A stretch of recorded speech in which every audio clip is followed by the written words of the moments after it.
And John was in Lennox Castle, weren't you, John? In the 1960s onwards. And what I found at that time is, looking back, my mother, we had great difficulty with John because John had to be, he still has to be watched 24/7. So what we had to do, my mother, and I remember her crying the day she put him in there. I think it was just some place they put people. There was nowhere else to put anybody. So all of a sudden my brother disappeared. Where's Johnny?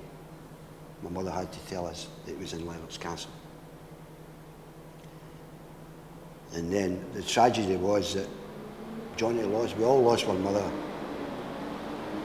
Very young age, big family, very young age. A tragedy with my mother. Her dress caught fire, and, you know, in the house, and Alan, my other brother, was a wee baby. So that was even worse after my mother died, because then the family had to look after John. And the other day we were there, looking at Lennox Castle with John was there, and the crowd of staff. It was very good that day because you could look back, and John, although John's in a condition, he knew where he was. I said, Lennox Castle, didn't you, John? Right away, he's pointing to the hills. That's the thing about Lennox Castle. To me as a man, and I like looking at beautiful things and scenery. It's one of the most beautiful places in the world for scenery and a beautiful day. You couldn't get anything beautiful. And this place was right in the heart of it. But there was one day, I remember, and I'll never forget this day. I went back that day, and lo and behold, I just walked in, and where they sat, there was tables. This is a dining hall. And they were lined up in a row against the wall, spaced out with benches. And the guy was giving out the tea, and he was actually throwing these pies up the table and throwing bread out as if it's the birds. And I went, oh, what are you doing? He said, oh. Anyway, it just astounded me, you know. So, but you complain, but you're like talking to the wall, because there's nobody there like they are now. You can put in a complaint, somebody will look after it. But anyway, you were happy to see us, John, weren't you? Just to get back. This is the thing we're talking about, this man here.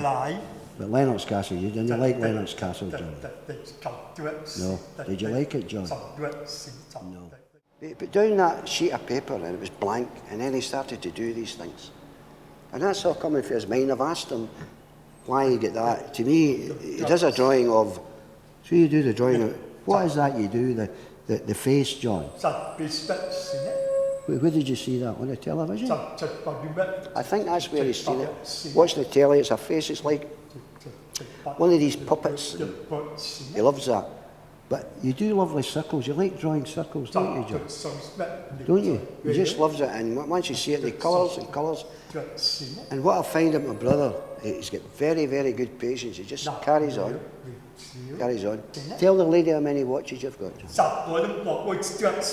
20 odd watches he's got. And I stopped buying them because I went in and I said, show me your watches. He brought them out. He's got a case with 4 in it. He says, no, I'm not finished. Brought out this bag, watches. And there's a different one on every week. You love watches, don't you?